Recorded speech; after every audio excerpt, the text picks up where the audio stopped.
భారతీయ stock market చరిత్రలోనే అత్యంత పెద్ద కార్పొరేట్ స్కామ్స్లో ఒకటిగా నిలిచే అవకాశం ఉన్న ఒక షాకింగ్ ఉద్దంతాన్ని మార్కెట్ నియంత్రణ సంస్థ సెబీ బయటపెట్టింది. ఈ వివాదం నడిబొడ్డున ఉన్న కంపెనీ పేరు రాజేష్ ఎక్స్పోర్ట్స్. 15.4 లక్షల కోట్ల నకిలీ ఆదాయం.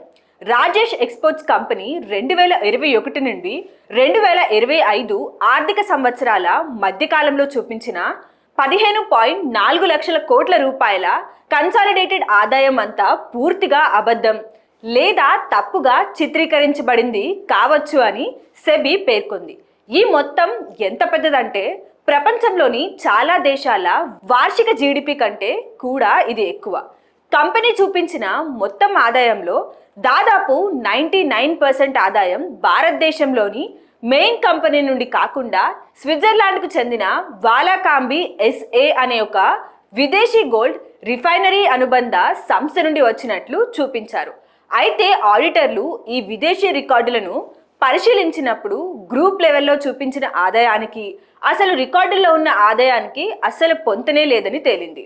కేవలం ఆదాయమే కాదు, ఆఫ్రికాలోని బంగారు గనుల్లో తాము 1035 కోట్ల పెట్టుబడి పెట్టామని రాజేష్ ఎక్స్పోర్ట్స్ చెప్పుకుంది. కానీ ఈ పెట్టుబడులకు సంబంధించిన ఎలాంటి ఆధారాలను సెబీ ధృవీకరించలేకపోయింది.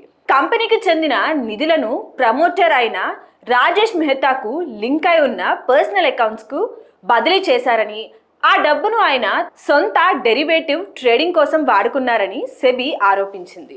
ఈ స్కామ్ ప్రభావం కేవలం ఆ కంపెనీతోనే ఆగిపోదు.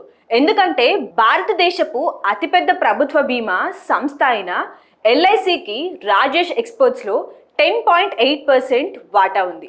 ఎల్ఐసి పెట్టే పెట్టుబడులన్నీ సామాన్య ప్రజలు కట్టే పాలసీ ప్రీమియం డబ్బులే కాబట్టి ఈ కంపెనీ మునిగిపోతే ఆ ప్రభావం పరోక్షంగా లక్షలాది మంది సామాన్య కుటుంబాల పొదుపులపై పడే అవకాశం ఉంది. ప్రస్తుతానికి ఈ వ్యవహారంపై సెబీ దర్యాప్తు ఇంకా కొనసాగుతుంది.